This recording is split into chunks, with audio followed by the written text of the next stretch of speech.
नमस्कार। MPPSC prelims की quick revision श्रृंखला कट टू कट में एक बार फिर से आपका स्वागत करता हूं। साथियों, एमपीपीएससी प्रीलिम्स में स्थलों से संबंधित 5 तरह के प्रश्न पूछे जाते रहे हैं और आगे भी पूछे जाएंगे।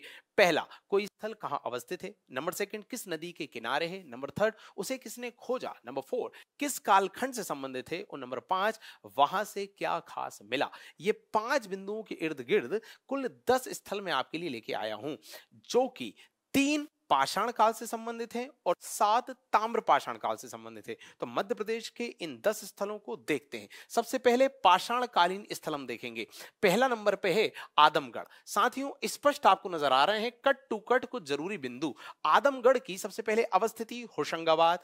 काल क्या है? मध्य पाषाण काल। जी हां, मध्य पाषाण काल से संबंधित है। एक बात और मैं आपको बता दूं, क्या हमें हर स्थल का काल रटना है? बिल्कुल नहीं। जो जरूरी है मैं केवल वो आपको बता रहा हूं और वो वाले जरूर आपको कर लेने हैं। यदि आपके नोट्स में नहीं है तो ऐड कर लीजिए।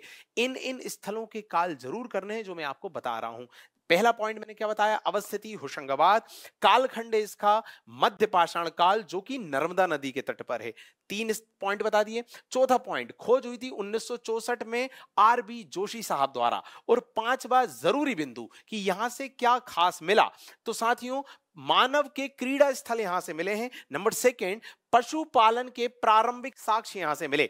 देखिए, बोला था ना मैंने, 5 बिंदुओं के इर्द गिर्द है पूरा स्थल। अवस्थिति होशंगाबाद, नदी नर्मदा, काल मध्य पाषाण, खोजा किसने? आरबी जोशी 1964।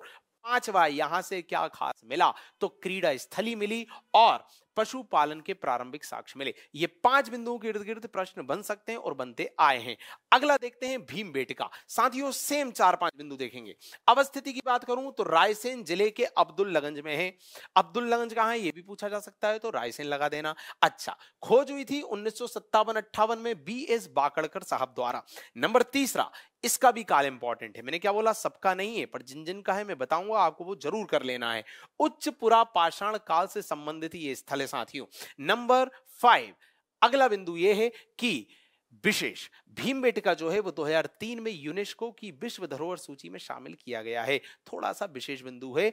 और इसी में हम एक चीज और ऐड कर देते हैं कि यहां से मिला क्या। तो साथियों, इसी वाले पॉइंट में देखिए ऐड है, मानव की चित्रकारी के साक्ष्य यहां से मिले हैं।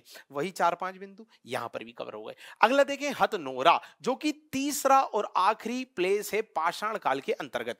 हथनोरा की अवस्थिति सीहोर। नंबर सेकंड, खोजा कब और किसने? 82 में अरुण सोनाकिया। इंपॉर्टेंट है, जो इंपॉर्टेंट होगा वही बताऊंगा, इसके अलावा आपको कुछ नहीं पढ़ना है। अगला साक्ष्य की यदि मैं बात करूं साथियों, तो मानव की खोपड़ी के साक्ष्य यहां से मिले। इसके अतिरिक्त हाथी के जीवाश्म भी मिले हैं।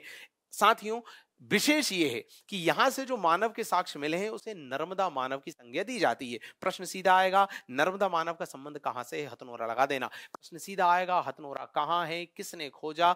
इन सब पे आपको कट टू कट सीधे यहां हमने फैक्ट उपलब्ध करा दिए। इसके अलावा जैसा मैंने कहा था, ताम्र पाषाण कालीन भी कुछ स्थल हैं मध्य प्रदेश के जिन पे प्रश्न पूछे जा सकते हैं। इसमें हम 7 स्थलों को देखने वाले हैं। पहला स्थल है कायथा। देखिए, वही 4-5 बिंदु। अवस्थिति साथियों, काली सिंध नदी के तट पर उज्जैन। तो प्लेस हो गया उज्जैन, नदी हो गई काली सिंध। तीसरा बिंदु देखते हैं, खोज विष्णु बाकरकर द्वारा 1964 में। तीसरा काल, काल इसका भी इंपॉर्टेंट है। क्यों? क्योंकि ये पहली ताम्र पाषाण कालीन बस्ती मानी जाती है। प्रश्न सीधे आएगा, पहली ताम्र पाषाण कालीन बस्ती, सीधे लगाना है कायथा। अन्य नाम, इसको बराहमिहिर की जन्मभूमि भी कहते हैं। अब देखिए, साक्ष्य हम सबके देख रहे हैं, तो यहां पर भूरे रंग के मृदभांड मिले हुए हैं। साथियों, अगले स्थल की बात करूं, एरण। केवल 2 पॉइंट देखना है इसमें। अन्य नाम इसका है एरेनिक। इसके अलावा अवस्थिति इसकी है सागर में। आपको पता है, इतिहास में हम पढ़ते हैं एरण अभिलेख, जहां से सती प्रथा का प्राचीनतम साक्ष्य हमें देखने को मिलता है। साथियों, अगला है नवदा टोली। नवदा टोली की अवस्थिति महेश्वर। नंबर सेकंड, नदी की बात करूं तो नर्मदा। नंबर थर्ड, खोज करी साकलिया और एस बी देव ने। ये इंपॉर्टेंट है, साक्ष्य इतना इंपॉर्टेंट नहीं है। क्लियर? केवल ये 3 बातें देखना, इसके अलावा कुछ नहीं देखना। यदि मैं बात करूं अवरा की, अवस्थिति मंदसौर। नंबर सेकंड, खोजा किसने? एच बी त्रिवेदी साहब ने। और यहां से इंपॉर्टेंट साक्ष्य मिले हैं, रोमन व्यापार के साक्ष्य मिले। सीधे प्रश्न आएगा कि मध्य प्रदेश के कौन से स्थल से रोमन व्यापार के साक्ष्य मिले हैं? आप अवरा लगाइएगा, जो कि मध्य प्रदेश के मंदसौर में है। डांगवाला, कहां है? उज्जैन। इसके अलावा साक्ष्य क्या मिले यहां सर? लाल काले मृदभांड तांबे के औजार नहीं है इंपॉर्टेंट, केवल डांग वाला उज्जैन में है, ये पढ़ के आगे बढ़ना।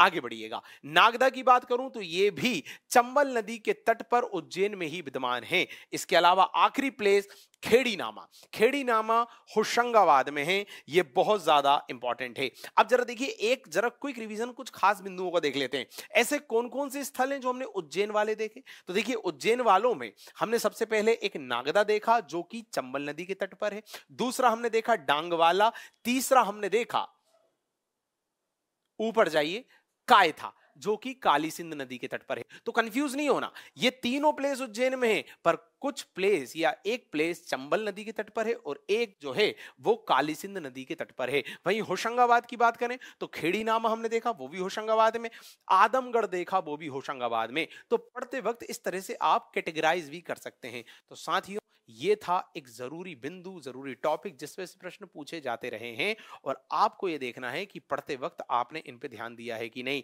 नहीं दिया है तो इनको अलग से लिख लीजिए।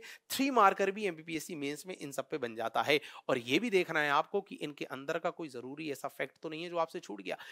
काल तो करना है पर हर प्लेस का नहीं करना है, खोज करता तो करना है पर सबके नहीं करना है, साक्ष्य तो करना है पर सबके नहीं करना है। जैसा मैंने बताया कि कुछ कुछ प्लेस के साक्ष्य मैंने ही छुड़वा दिए कि भाई नवदा टोली ये मिला, ये छोड़ो आप, केवल ये इंपॉर्टेंट है कहाँ है।